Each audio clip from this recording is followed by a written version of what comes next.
My neighbor's wife accused me of spying on her. Now her husband wants to fight me, and he's also my landlord. I'm a 35-year-old man named Daniel, and for most of my adult life, I've tried to avoid trouble. I'm not the type to pick fights, stir drama, or get involved in other people's business. I keep my head down, I pay my rent, and I stay polite with everyone, even the people I can't stand. Which is why I have no idea how I ended up at the center of a screaming match on my own doorstep, being accused of filming a woman in her private moments by someone I used to say hello to every morning. It started with a knock, a loud one, not the casual, hey neighbor, kind of knock, the aggressive, open palm, about to break your door kind. I opened up and saw Marcus. Marcus is my landlord and also lives in the same duplex, just across the shared driveway. He's about 6'3", always wearing jeans and sleeveless shirts, the kind of guy who still tries to look like he's 20 when he's pushing 50. He's also married to a woman named Carla, who's at least 10 years younger than him, and looks like she's perpetually annoyed by the world. I had no issues with them, until that morning. Marcus had this look on his face like he'd already decided he hated me. You've got something to say, Danny, he growled. I blinked. What? You like watching my wife, huh? Taking little videos while she's out back. You think that's cute? I genuinely thought I was being pranked. I have no idea what you're talking about, I said, my heart racing. He reached into his pocket and pulled out his phone. He held it up to my face and hit play. I watched a shaky video taken from a bedroom window, his bedroom window, showing someone walking across the driveway, stopping, then turning slightly toward their backyard. That someone was me. You paused here, he said, freezing. The frame zoomed in. You watching her tan? I laughed out of pure nerves. I was looking for my cat. He climbs the fence back there. I wasn't filming anything. You're gonna tell me you just stood there staring at my wife's ass, for no reason, he snapped. I didn't see your wife. I didn't even know she was out there. That's when Carla came around the corner,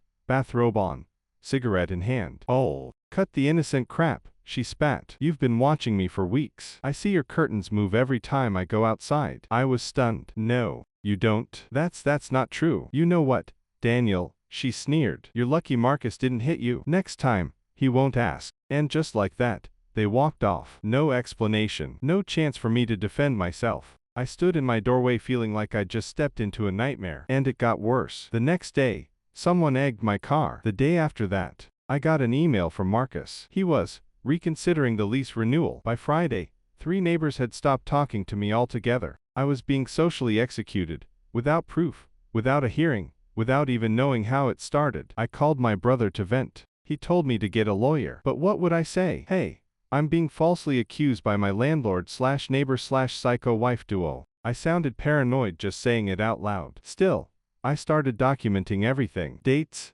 times, what was said. I printed the email about the lease. I took pictures of the eggs. I even set up a small cam inside my living room, pointing at my own curtains, just in case. And that's when I caught her. Carla. At 1:17 a.m., while I was out on a late-night grocery run, she walked across the driveway, came up onto my porch, and stood there for 10 seconds, just looking through my front window, like she was waiting for something. Then she walked away. The next morning, I left a USB stick with the footage in Marcus' mailbox. No note. That night, he came knocking again. This time, quieter, calmer, but I didn't answer. Instead, I played the game his way. I went to the housing board, showed them everything. I asked for mediation. When Marcus didn't show up to the appointment, they sent a notice warning him not to retaliate further. I started sleeping better after that, until Carla knocked on my door, alone. I need to talk, she said. I didn't invite her in. I stood there, arms crossed. She sighed, looking not angry, not aggressive, just tired.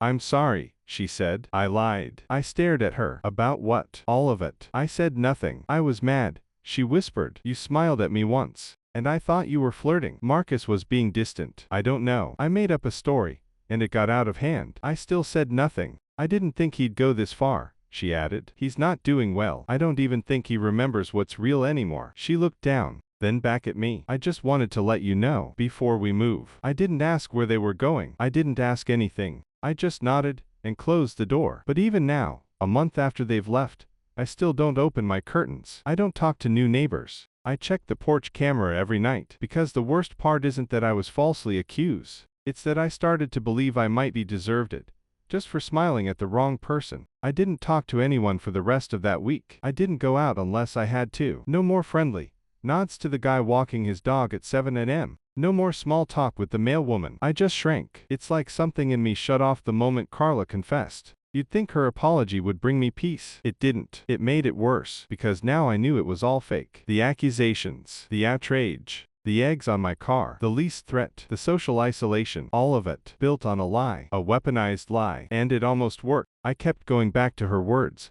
I was mad. I made up a story. It got out of hand. She said it like she'd broken a vase at a dinner party, like it was unfortunate, but ultimately no big deal. But for me, it wasn't just a story. It was 2 months of walking on eggshells in my own home. It was checking the peephole before stepping outside. It was trying not to look guilty even though I hadn't done a damn thing. And worst of all, it made me doubt my own memory, my own behavior. Like, had I really just smiled? Had I somehow done something to invite that level of fallout? That question still hasn't left me. After they moved out, the unit across the driveway stayed empty for about 3 weeks. I'd see the occasional car pull into the lot, a realtor showing the place. Maybe a young couple or a single mom glancing around the porch. I didn't care. I kept the curtains closed. I started using the back entrance. Then one day, a plain white van parked outside. A moving crew unloaded furniture, a couch, a mirror, a desk, new tenants. I watched from the peephole, just for a second. Then I stepped back and returned to my kitchen like nothing happened.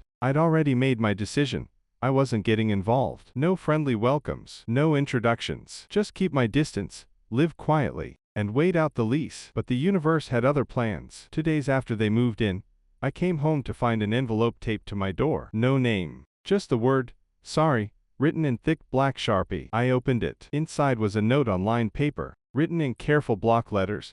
"I found something in the crawl space. I think it was meant for you. It's in your mailbox." My heart sank. I walked outside, checked the mailbox, and found a small padded envelope with no return address. Inside, a USB drive. I nearly threw it away. After everything I'd been through, I didn't want another mystery. I didn't want to play detective again. But curiosity won. I plugged it into an old laptop I didn't use much anymore, just in case. Inside the drive, there was only one file, porch_cam_14.05.23.mp4. I clicked play. The footage was from a porch camera, not mine. It was angled directly at my front door, dated to weeks before Marcus and Carla moved out. In it, I'm visible, sitting on my front steps, just scrolling my phone. After about 30 seconds, Carla walks into frame. She looks nervous. She's holding something, a glass bottle. She stands there, watching me, hesitating. Then she walks off screen. About 2 minutes later, the same camera catches her coming back,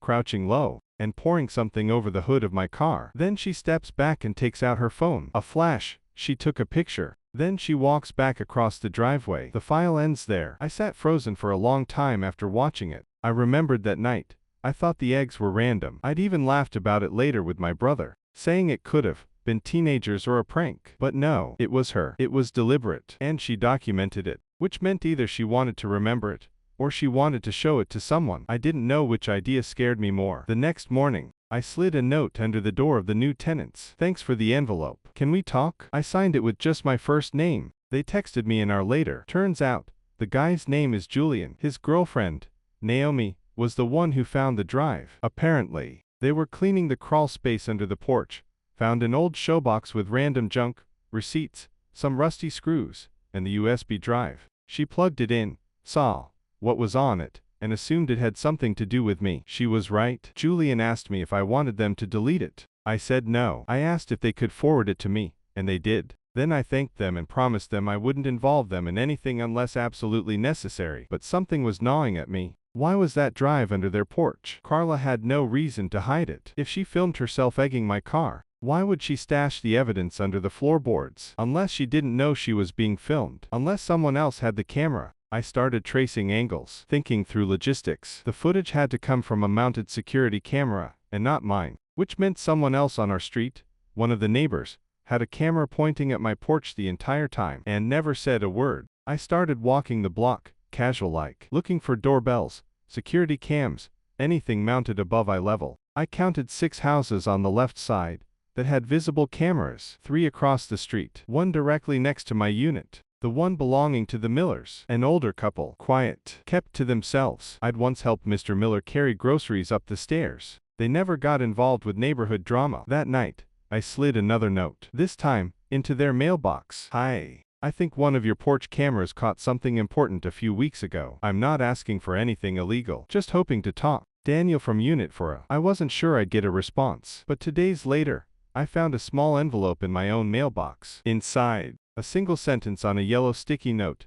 Come by Tuesday at 2 p.m. Tuesday, 2:00 p.m. I stood in front of the Miller's door, palms sweaty, unsure what I was even going to say. I wasn't afraid of them. Quite the opposite. They were quiet, respectful, kept their lawn perfect, never raised their voices. But something about walking up to that door, knowing they might be had footage of Carla committing the act that nearly got me evicted, it made my pulse race. I knocked. Mrs. Miller opened the door. She was in her mid-60s, neat silver bob, wearing a cardigan despite the 80-degree heat. You must be Daniel, she said, her voice calm but precise. I nodded. Thank you for this. She stepped aside without another word, and I followed her into their living room. It smelled like old books and lemon polish. Mr. Miller was already seated, hands folded, a small tablet on the coffee table in front of him. He didn't say much, just reached forward, tapped the screen, and turned it to face me. The video played. Same night, same angle. Their security camera caught everything,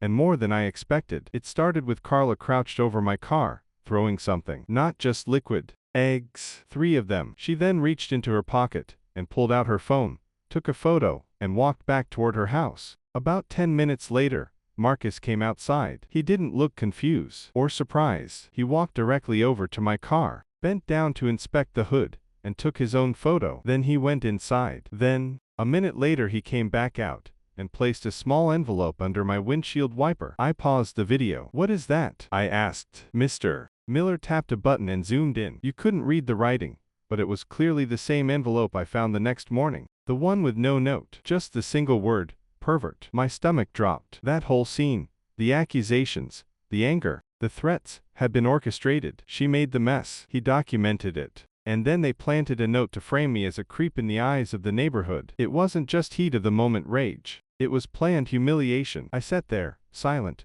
blinking at the screen while my pulse roared in my ears. Mrs. Miller broke the silence. We debated whether to give this to you sooner, but you seemed closed off. And honestly, we didn't want to get involved unless it was necessary. I understand, I said, and I did. I thanked them again, more than once, and they agreed to send me the footage via email. They made it clear, they wanted no part in anything legal, but they'd provide it if asked. I walked home with shaking hands. Back in my apartment, I watched both videos again, the crawl space clip from Naomi and Julian and the porch cam from the Millers. And together, they painted a very clear picture. Carla set me up, physically. Marcus backed the story, intentionally. And someone, maybe them, wanted me gone. But why? If Carla felt embarrassed or guilty, fine. If Marcus suspected something, okay. But to go that far, risk their own lease, their own legal safety, just to take me down, it made no sense. Unless they knew something I didn't. That night, I dug deeper. I still had the USB from Naomi. I never checked the rest of the contents. I figured it was just the one video. But inside the MISC folder, there was one more file.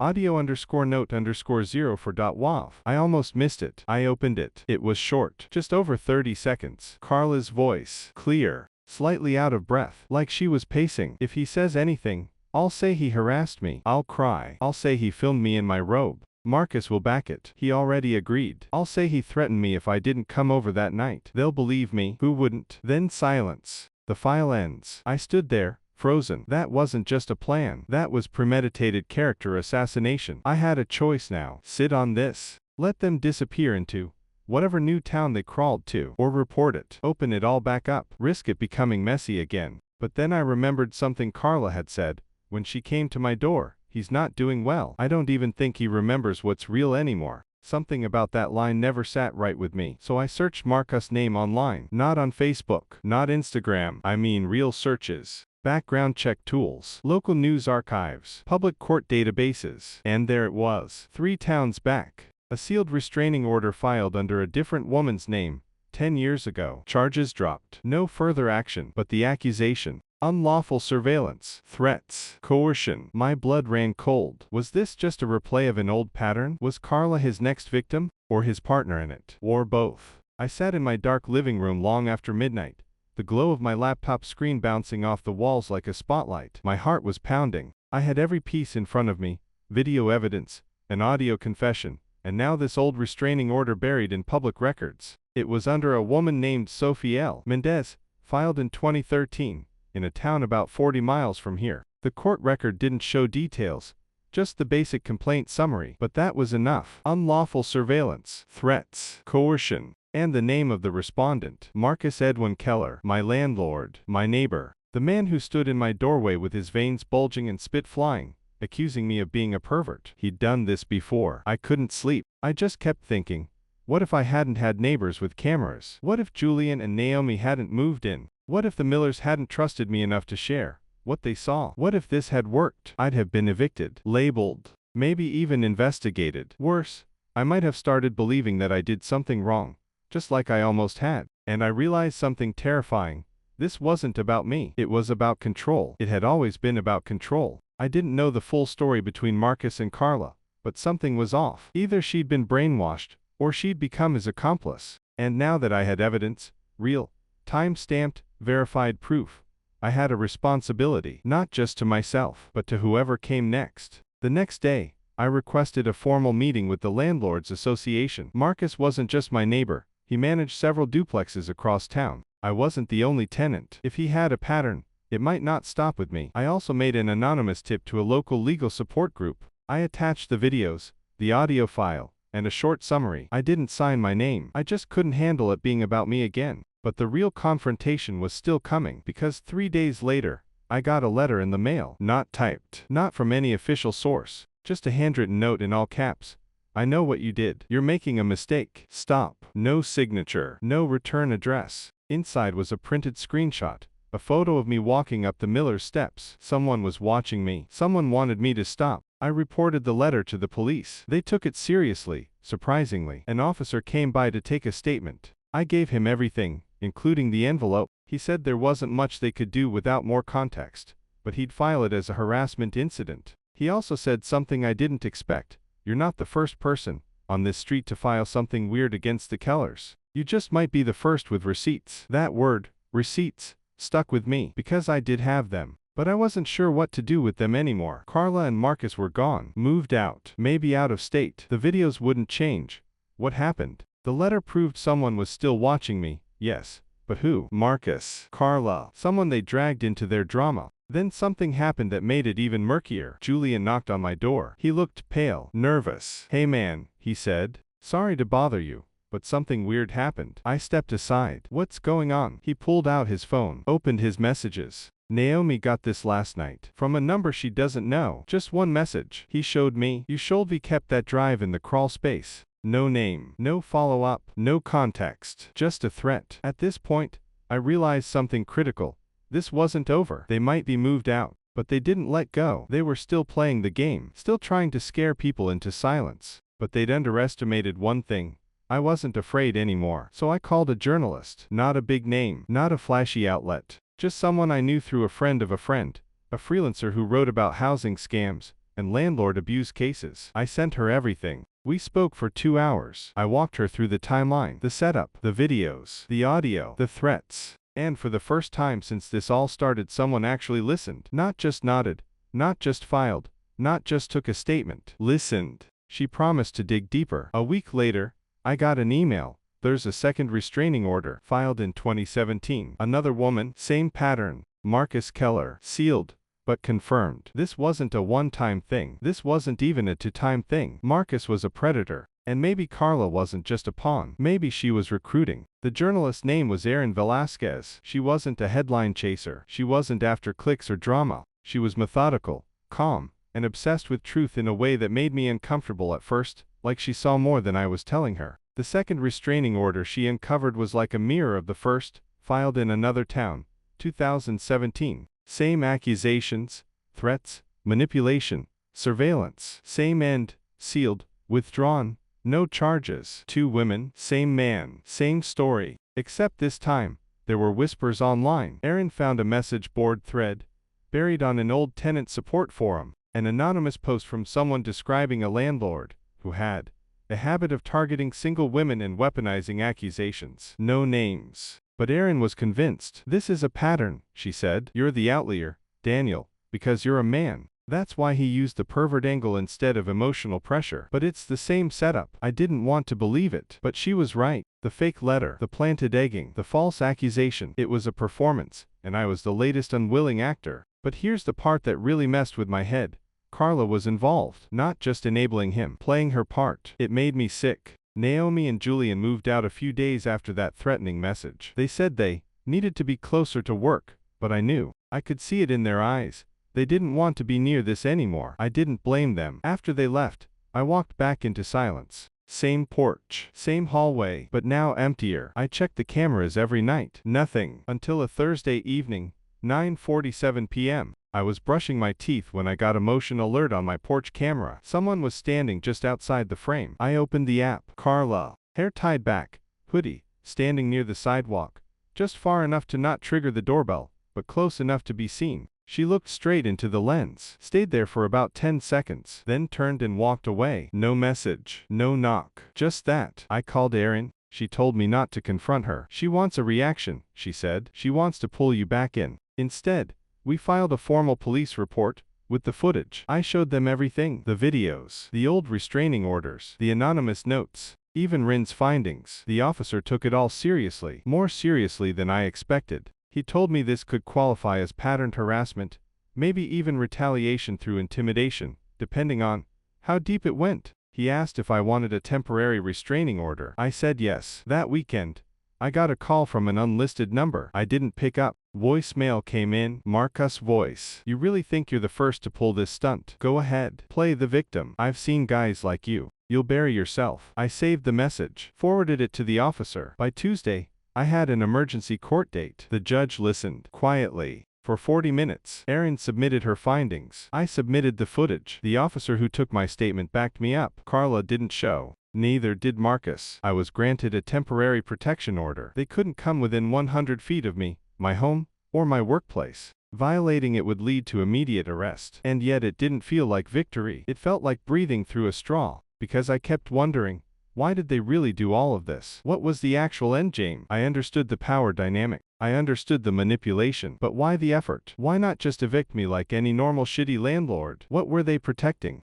I finally got my answer the day Erin called me at 2 a.m. I think I found something. You're not gonna like it. She'd been tracing Marcus' rental properties. Turns out, he doesn't own them. They're under an LLC, a shell company called River Trail Holdings. And that company is connected to a woman named Sophie Mendez, the same woman who filed the first restraining order. But here's the twist. She's dead. Died in 2019. Car accident. No surviving family. And after her death, all her assets, including the real estate, were transferred to a secondary manager listed as Marcus Keller. The restraining order was filed in 2013. She died in 2019. The properties were transferred in 2020. 6 years between accusation and death. And now, he owns her legacy. That's when everything clicked. This wasn't just about ego, or paranoia, or pride. This was about covering up a history, erasing those who stood in the way, manipulating reality until he became the victim. And people like me, we were just smoke, meant to be scattered, forgotten. But I wasn't going anywhere. The air felt heavier after Rin's call. Not in the dramatic,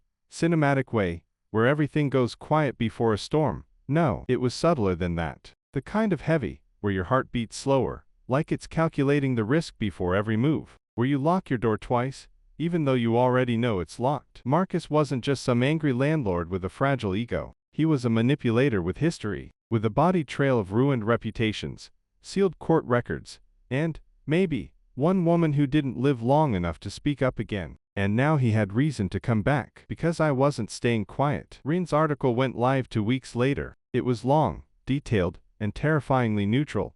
No hyperbole, no assumptions, just facts, footage, and patterns. She kept my name anonymous, but anyone who lived on the block knew who it was. The title hit hard. When the landlord is the threat, a quiet pattern of power, silence, and disappearance. Within 24 hours, it had over 70,000 views, then 150K, then 500,000. A few people from the previous tenant support forum found it, reposted it, and started sharing their own stories. A woman in Albany, another in Newark, a man in Trenton, all of them describing landlords who used personal intimidation, psychological warfare, and silent retaliation. None of them named Marcus directly, but the pattern was identical. Erin reached out to them. Most were too scared to go public. One of them cried on the phone with her, said she thought she was going insane before reading the article. Another had been hospitalized for a breakdown. I kept reading until my eyes burned. A week later, I got a knock on my door. Not Carla, not Marcus. A woman in her mid-30s, shoulder-length black hair, cardigan, backpack. She looked nervous, like she hadn't slept in days. "Are you Daniel?" she asked. I nodded slowly. "I'm Sophie's cousin." I didn't speak. I saw the article. Her voice cracked. I didn't know what he did to her. I only knew what she wouldn't say. And then she died. And I thought maybe it was just an accident. But now I don't think it was. I think she was running from him. I let her inside. We talked for hours. She told me Sophie had changed in those last years, gotten quieter, more withdrawn, more paranoid. She'd stopped talking about work, about her apartment. She'd told her cousin she was being watched, but no one believed her. Not until now. The cousin, her name was Amira, wanted to help. Erin took her statement. She connected the dots. And eventually, Amira found a lawyer willing to reopen Sophie's estate. Because something didn't line up. After her death, all her properties transferred to Marcus through River Trail Holdings. But there was no will, just a transfer document filed a month after her funeral. When they looked at the paperwork, they found a signature, digitally pasted onto a scanned form. It took an expert less than 48 hours to confirm it was forged. Suddenly, this wasn't just about harassment. This was fraud, forgery, real estate theft, possibly coercion before death. And just like that, Marcus was back on the radar. Not because I accused him, not because I pressed charges, but because he went too far, one time too many, and now his whole web was unraveling. He tried to call me twice, then left another voicemail. "You think this makes you a hero? You're nothing. You're just a pawn. They'll forget you next week." But I'll remember. I forwarded the message to the police. Again. Then I changed my number. Carla never resurfaced. Not at my door. Not in the article. Not in any court record. It's like she vanished with him, or from him. I don't know. And honestly, I don't want to. Because the truth is, I don't know who she was in all this. A victim, a manipulator, a survivor, maybe all three. The temporary protection order became permanent. Marcus is now under federal investigation for fraud and estate manipulation. The police say there's still not enough to connect him to Sophie's death, but people are watching now. Reen's article sparked a deeper probe, and more victims are speaking out. As for me, I moved. I didn't even wait for my lease to end. I packed my things,